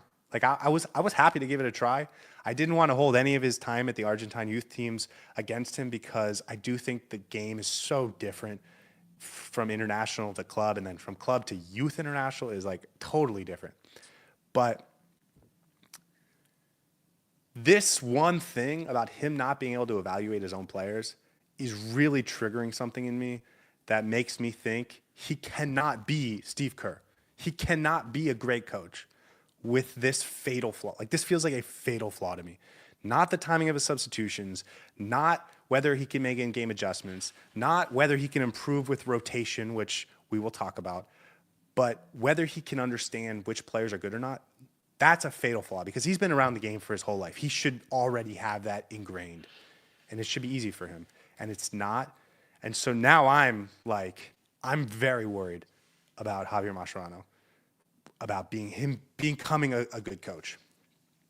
And so on Wednesday, I asked you, what does it take for Inter Miami to say, we have a limited time with Lionel Messi, we have a limited time with this project, we have to move on in order to find someone that can actually try, like we have to try again.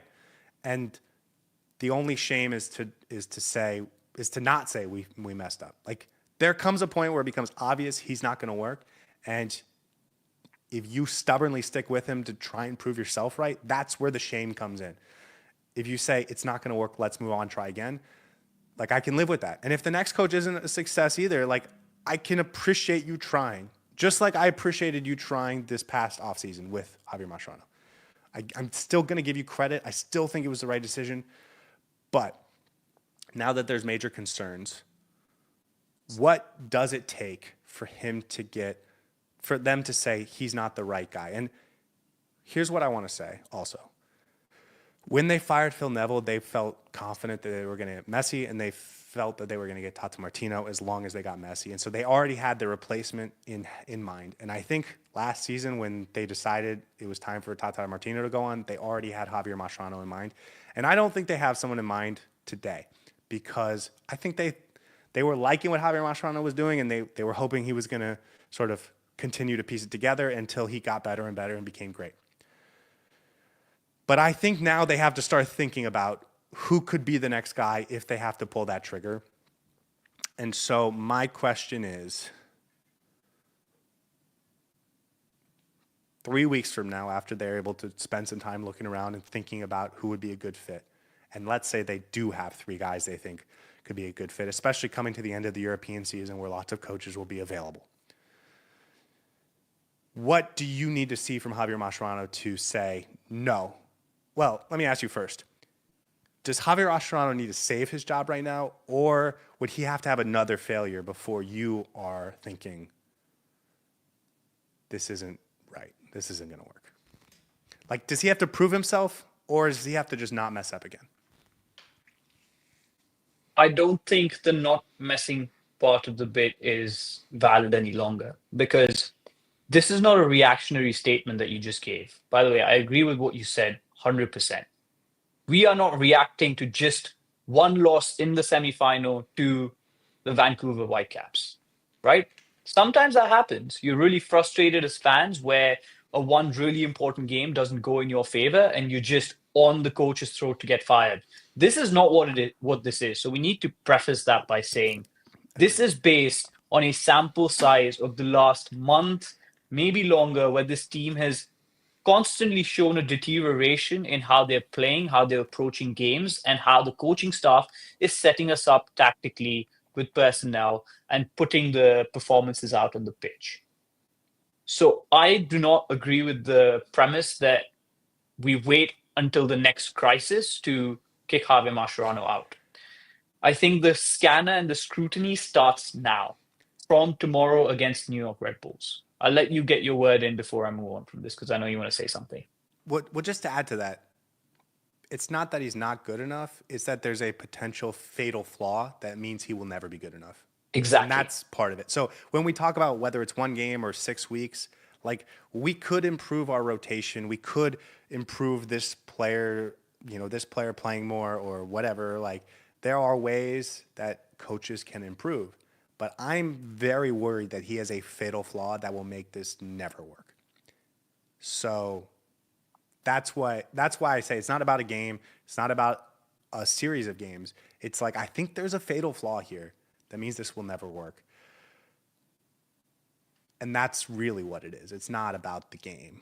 It's about the game exposing how clear this fatal flaw was. And him giving an opportunity, right? In an MLS game, you can always make an excuse like there's the pitch is this type, or we thought this right back could be exposed in a certain, like there's always an excuse to play a certain player or not. But in the biggest game, you have to go with your best team. And he showed us what he thought his best team was in this game. So it's not that they lost. It's not even that they lost in an embarrassing fashion, even though we talked about the loser's mentality. But like that was a one game thing. Tata did that last year against Monterrey as well. But it's this not understanding his own players feels like a fatal flaw to me. Okay, go ahead. Now, it's absolutely a fatal flaw because it just goes to show that he's not going to pick the right personnel for the games that matter the most. And that just itself is conceding the game before it even begins. What he needs to do and what we need to see, I think he's under big scrutiny and a scanner for the next foreseeable future. First and foremost, results need to improve, right? Because at the end of the day, this is a results based business. Inter Miami needs to start winning.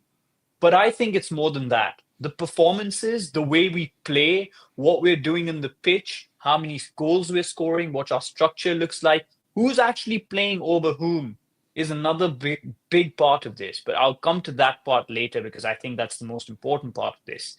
So I think the first few things that need to happen is an incremental improvement in the results, in the performances on the pitch. We need to start scoring goals again. We need to start looking like a team that's fresh and ready to take on challenges. Whether that happens because of Javier Mascherano, whether that happens because we're now only playing one game a week for a good chunk of time. Can, Um, can I just set the are we table for not? the next month? Yeah. No. So we're going to play the Red Bulls this weekend, and then we do get a week off before we play Minnesota. Then we have a midweek against San Jose, weekend against Orlando City. Then we have a week off against before Philadelphia, then a midweek against Montreal, and then a weekend against Columbus. So we only have two midweeks off over the next month. And by the way, I also just want to add, so that's 7 games in May, and then we have the Club World Cup. So I think that should affect the timing of how we understand this conversation because after that May 31st game against Columbus, we have the 2 week break before the Club World Cup starts. And I do think that is a window to make changes. Okay. Sorry, go ahead. So before that, I think performances need to improve. We need to start seeing patterns of play in attacking because I think our attack has looked absolutely clueless. And he needs to pick the right players for the right games. That for me is the most important marker of whether I see an improvement from Harvey Mascherano or not. Because we're playing 2 games a week for the foreseeable future before the Club World Cup as well. You just ran down the entire schedule. And it's unreasonable to say that every player like Ian Frey, Yannick Bright, Noah Allen can start every single game in Of those. course.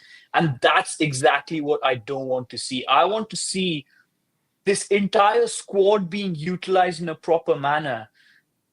Players getting the right chances at the right time. When we're playing the difficult teams where we know we need to use the defensive solidity of Yannick Bright, where we know we need to have a measure, a mitigation against counterattacks, you put Yannick Bright in the middle. When you know that you need somebody in that right-hand side of the pitch creating those offensive opportunities, you put Ian Frey in there. In games that you play against lesser teams, you use maybe Gonzalo Lujan, maybe Chelo Wigan. You have to utilize your entire squad. This for me is not about Ian Frey and Yannick Bright starting every game. It's about utilizing every single player that you've been given in this off season that has been handed to you on a plate, using them in the best possible way. Luis Suárez should not be starting this game against New York Red Bulls. Absolutely not. Use Fafa Pico for what he is. In games that we play against teams that have a high line that we require verticality in, use Fafa Pico because guess what? He's the only player left with that tool set in this team after Robert Taylor was let go. So you have to use those pieces in the right possible manner. Set yourself and your team up for success in these games because this is a long season. You can't play this exact starting 11 every single game because guess what? They're absolutely dead and beat. And we need some sort of freshness in the ideas that we put on the pitch. And that starts with treating each game individually and putting the best possible team out for every single game that we play. I want to be more specific with this conversation, but I just want to reference a comment from Jay in the chat. He says the only thing that could possibly save Mascherano from getting fired is winning the Leagues Cup and MLS Cup. I want to be perfectly clear. I'm talking about the next 2 weeks. I'm not like he will not have another chance for silverware if we don't see something in the next couple weeks. Here's my honest timeline. I think they need to be looking for a potential replacement or figuring out who they Yeah. might want now. Like now. They need to figure out who would be a guy we would like, and you need 3 to 5 of them really, to come in and try and change this. You get the New York Red Bulls tomorrow. Next weekend, you get Minnesota on the 10th. The 14th, so Wednesday, you play San Jose. And then on the weekend, you play Orlando City in the rivalry game. If you don't feel better dramatically about where this team is heading after that Orlando City game, you then have 6 days. I think that's when you replace him. That gives you 3 games and then 2 weeks off before the Club World Cup to have a new coach installed, give them an opportunity to work with these players, and then give them 2 weeks to really implement their system before the Club World Cup starts. I don't think this club, in terms of the ownership, wants to go to the Club World Cup, and I don't think Messi wants to go to the Club World Cup and get embarrassed. And I think if we look like how we've looked over the past month for the next 4 games, that's when you actually might pull the trigger. So not to single you out, Jay, in the chat, but like I'm not thinking MLS Cup. I'm not thinking Supporter Shield. I'm not thinking Leagues Cup. I'm thinking 4 games. Because last year, and maybe this will be good to look back to last year, because I listened back to our Monterrey post game after the second leg last year, and I thought it was ironic that we also couldn't do it on Thursday, so we ended up doing it on Friday, and there's a lot of similarities to now. But after that happened, we talked about Tata Martino. There was the 3-5-2 controversy, getting the midfield right, all this stuff. But Tata Martino had proven with the Leagues Cup the year before that he could get results with this team. He had some cachet built up. And then beyond that, he went on to win 7 in the next 8 games. And so immediately after they lost to Monterrey, they once again showed we are the best team in the MLS. Like that was within 3 weeks, and certainly after 6 weeks of the loss to Monterrey. Inter Miami was once again, we are the best team in the MLS. We are excited to go toe-to-toe with Columbus and Cincinnati. Like we are right there battling. We look like we're going to go win the MLS Cup again. You get 4 games, and if it looks like the last 4 games, and they're in 5th in the Eastern Conference, and they are not scoring goals, and all the things you mentioned about scoring goals and playing different, making sure you're utilizing your roster better. Like that is a timing when you can say, we got to get a different coach, because if we don't, we're going to get embarrassed at the Club World Cup, and then we'll have to fire him anyways. So, and if you're a forward-thinking front office, you're already looking at your options, regardless of whether you want to fire Javier Mascherano or not. I think that conversation needs to be happening already. And then you look at what Javier Mascherano is doing on the pitch to see if you need to pull the trigger or not. I don't think he's going to get fired immediately. Honestly, I have a really, not bad feeling, but my understanding and my inkling and my gut is that he doesn't get fired, regardless of how the results go.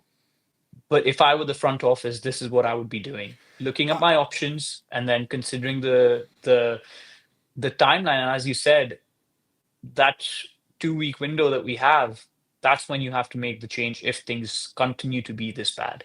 Well, you have to have the new guy in place by then. Exactly. Right, and we know the work permit situation and stuff. So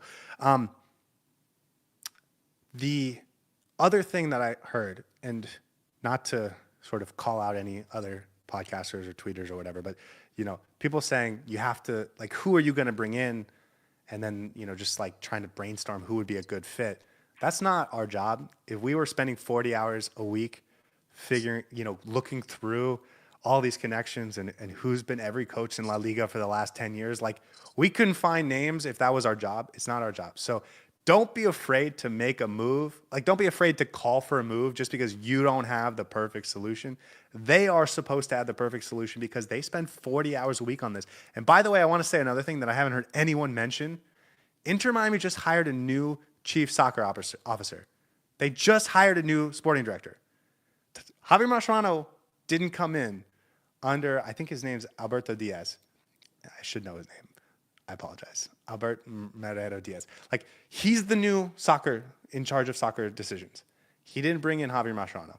So there isn't that factor. And I think he will be much more willing to say, I want to go get my guy, than someone who just hired him 6 months ago and moved on from Tata and said, I want to go get my guy. We've already had the sporting director change. So I think that's where we're at with Javier Mascherano. You want to move on to the next topic? This is a long podcast. Yes, I do. What should the expectations be for Inter Miami? Because kind of something I've been hinting at this whole episode is that people were saying like the first half was good enough and all that stuff, and it's like the first half could have resulted in us overturning the game, but it wouldn't have been the dominating factor that we would have felt good about overturning the game. It would have been luck. Just like the Columbus game 2 weeks ago was luck. We didn't dominate that game.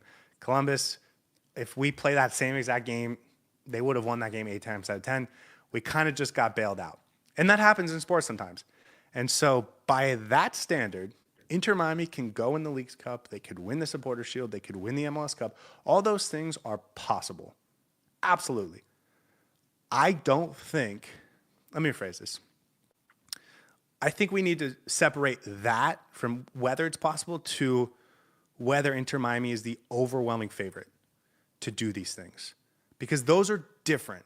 And I don't think we've seen enough distinction between those two things in the conversations around the Inter Miami sphere. Inter Miami, right now, are they more likely to win the MLS Cup than Vancouver? I don't think so. Than Cincinnati? I don't know. Like, I would have said We're not a at the beginning, dominant team. I would have said at the beginning of the season, based on this roster, that we are the overwhelming favorites to do it.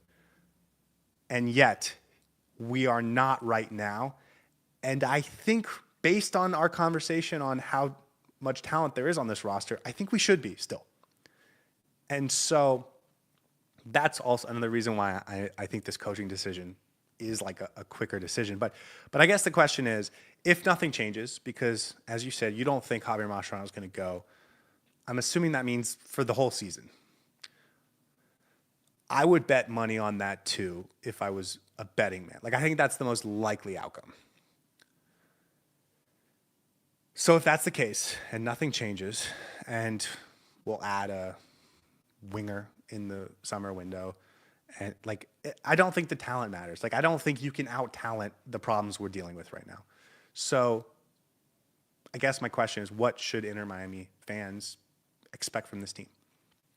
If nothing changes, not even the performances, not even the way we set our team up, if Javi Mascherano continues to make the same decisions, No, I guess nothing drastic changes, like a coaching decision, a huge personnel overhaul, a strategic difference in how and the formation, or yeah, totally restructure how we play, something like that.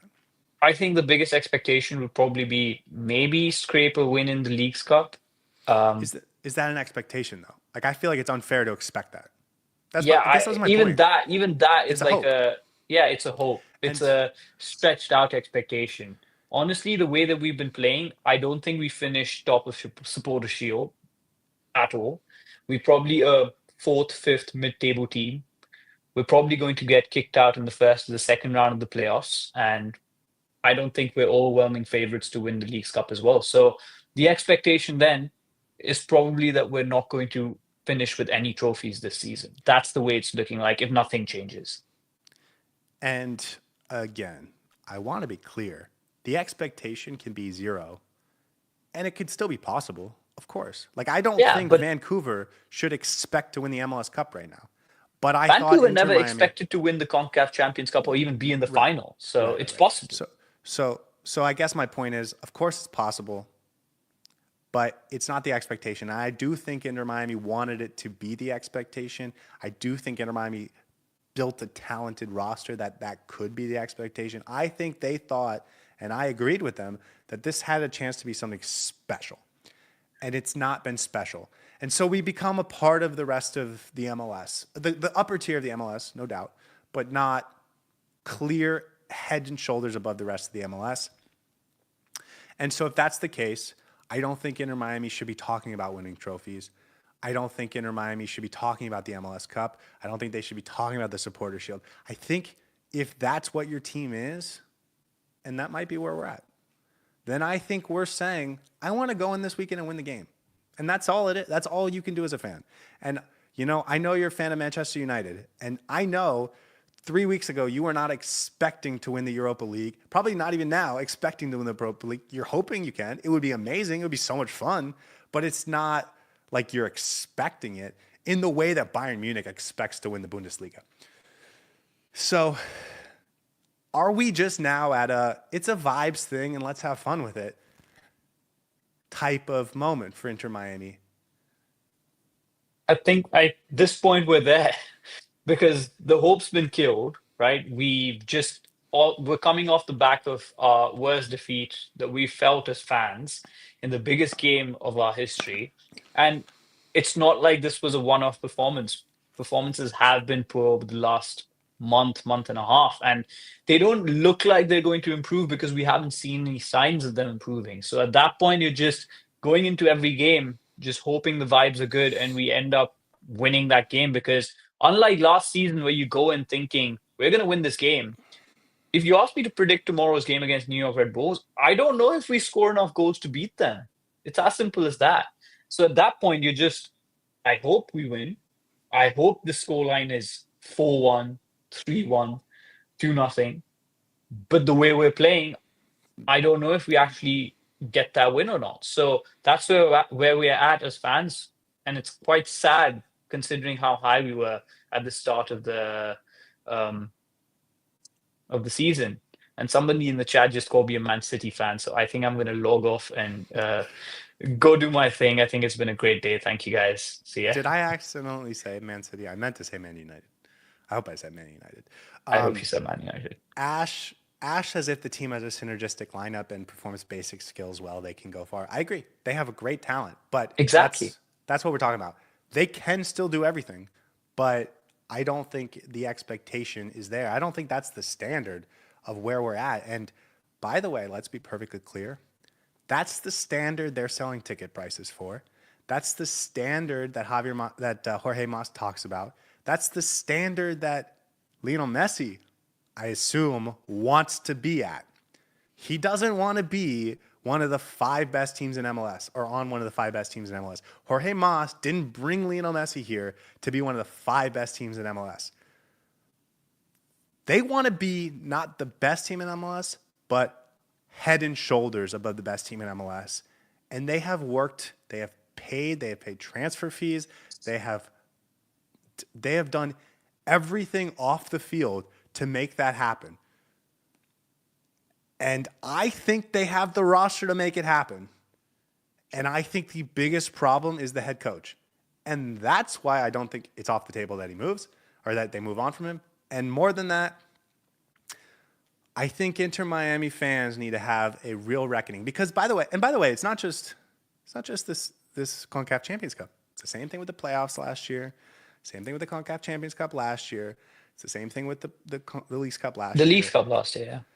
It'll probably be the same thing with the Club World Cup, right? Expectations for that are low. So that's a different thing. So I want to push that aside. But like this team with Lionel Messi, this project has not been able to elevate above and beyond the rest of the league and the rest of the continent like they want to. And at some point, they have to say, this isn't good enough, and they're going to make a change with the manager, or they're going to say this is good enough, in which case fans need to start talking about ticket pricing, and we need to stop saying it's MLS Cup or bust. It's MLS Cup would be awesome, of course, but that's no longer like the only way you can define Don't success. set our standards so high, both in terms of the jersey sales, the ticket prices, and everything, if you don't mean to back that up with actual tangible results and success on the pitch. We can't act like a big club if we are not a big club. I think they're trying. I think so many things. This is what makes me sad. And this is why I don't think they can give up. And I think they should. They really have to consider moving on from Mascherano. It's because they are doing big club things with the front office. They are doing big club things with the new stadium. They are doing big club things with the player acquisition. They are doing big club things with the superstars.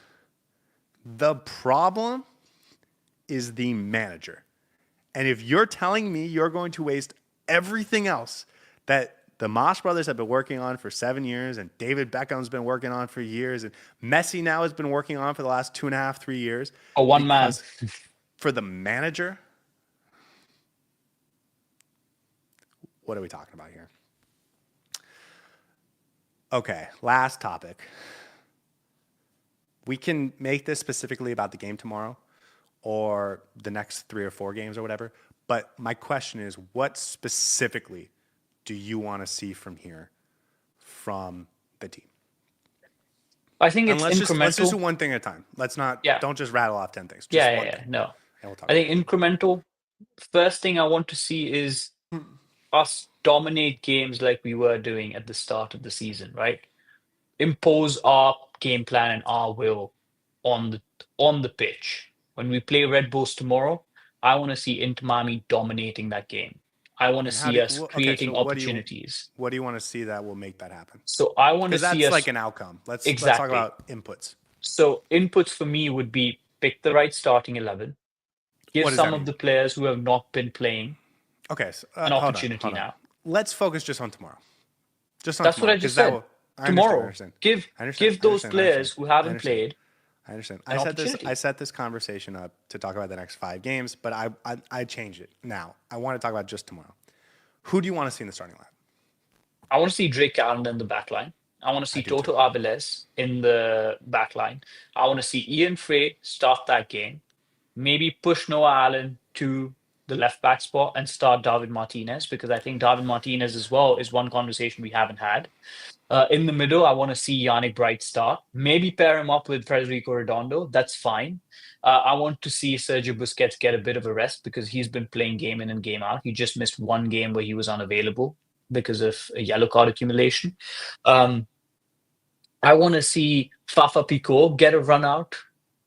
I I want to see maybe Tadeo Allende or Alan Abondo up in the strike position. I want to see changes. I want to see some of the players who have not been given a fair opportunity to be given that opportunity tomorrow, and not just because we have a game coming up in the midweek, right? No, not You've next been week. running all these Not next week. exactly. Last game against Dallas, it was because you wanted to rest players for the Vancouver game. This time, you need to show that these are the players that I'm going to trust to try and get a result and play with them tomorrow.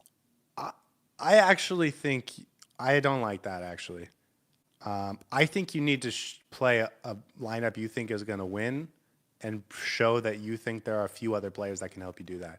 I think Messi and Suárez have to start tomorrow. I think Alba has to start tomorrow. I think Busquets has to start tomorrow. And then I want to see a few other changes, because if they do what you said, which is almost full rotation, then we will not learn anything about their response. We will Perhaps. not learn anything about Javier Mascherano tomorrow. And then it will just go, it'll be a whole week before we see anything. Like, I think they need to feel the pressure to respond immediately. I think Javier Mascherano has to feel like I need to win the next 4 games. And I also need to show that I'm not just going to run my face into a wall. So whether it's a very similar lineup and Suárez is the guy that comes off, right? Maybe it's Suárez, Cello, Redondo that don't start. Maybe it's, but I think it has to be like 3 changes. I think if you get 8 or 9 changes, it's actually a disservice, because then it becomes just like Dallas last week, where it's like, this is just a Yeah. throwaway game. It doesn't matter. And I think that's the wrong response. So I think I need to see Ian Frey in the starting lineup. I think I need to see Yannick Bright in the starting lineup. And I think I need to see Messi in the starting lineup. I think all 3 of those need to start. You play Messi, it shows you're trying to win the game. And then I need a few changes on top of that. But I think if they rest Messi tomorrow, it will be a disaster. It just shows this club is not trying to just immediately rebound. They're not hurt by what happened on Wednesday. And I think if they don't make any changes, that's also bad. Okay, so give me your 11 for tomorrow that you want to see. I just did. That was 90% of my 11. I do want to see changes. So you want to see 8 Yeah, changes. I do want to see changes. Okay. For me, I just want to see Frey, Bright.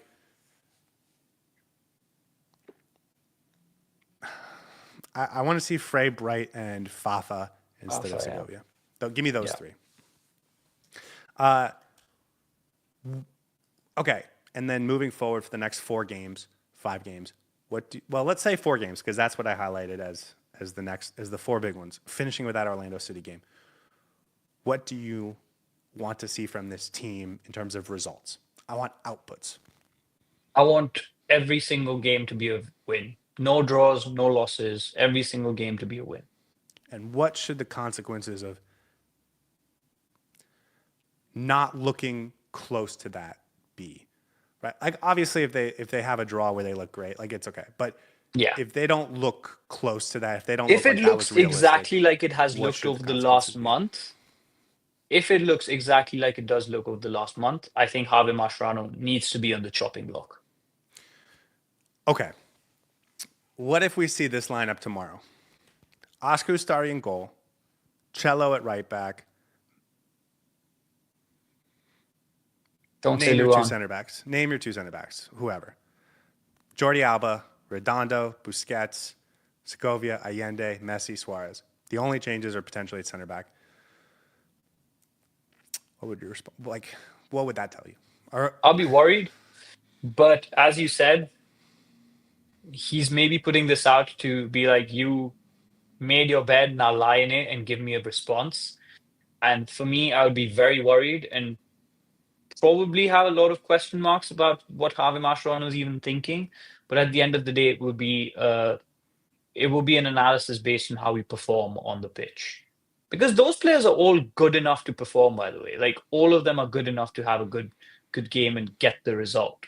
But for me, it'll be how they perform and what they do on the pitch that'll determine my exact reaction to Javi Mascherano's team selection. At the start of the pre-game show, I'll probably be worried and be very dissatisfied because I would want to see changes and I would want to see Javi Mascherano have a reaction, whether that's 3 changes or 6 changes or 8 changes.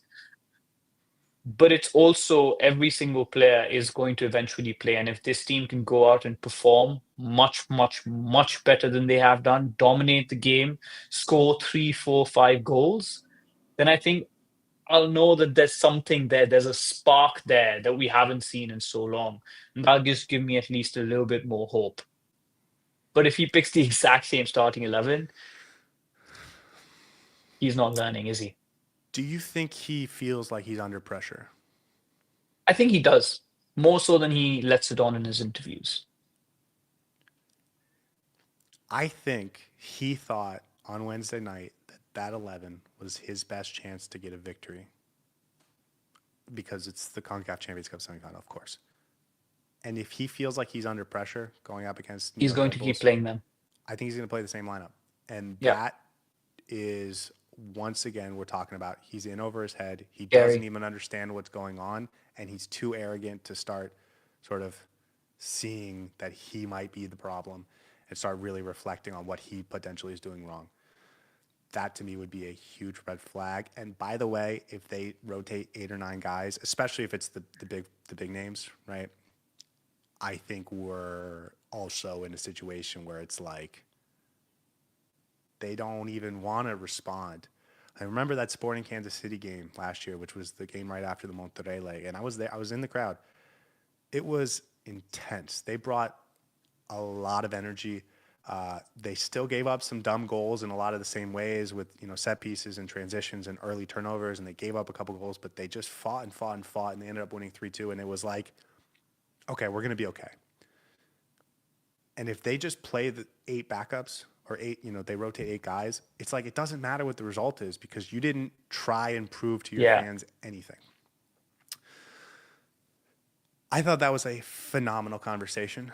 I am sad and a little frustrated that we did the first part where we even talked about the game because I thought the last hour and a half was great. We have never done a podcast this long except for the Super Giant season preview. I feel so much better about not feeling crazy. I feel like the chat and you and I are on a very similar page in terms of where this team is at. And I just want to thank you for being here for me. And I want to thank you guys in the chat for being here for this. I hope you enjoyed it. Saur, I will let you have the final words before we check out. Sometimes the most beautiful diamonds are formed under the biggest pressure. As football fans, as sports fans, we've all been in situations where our team is on the ground, done and dusted, is the final round, and we're basically flat on the mat with the referee counting to 10. The bell's about to ring, but then sometimes, just sometimes, we get back off the mat and we start punching back and we get that knockout right before the bell rings. Inter Miami is in a dire straits right now. Morale is low. But guys, when we get back on top, and I say when, it's going to be phenomenal again, and the vibes are going to be high. Stick with us. We'll continue to be back. We'll see you guys tomorrow. Until then, this is your co-host Saur and Scotty signing off. Hey everybody, thanks for tuning in. Do us a favor and hit that like and subscribe button. Since our first viewer, sharing this with you all has been the very best part. So from the beginning until the end, thank you for being a part of this and have a wonderful day.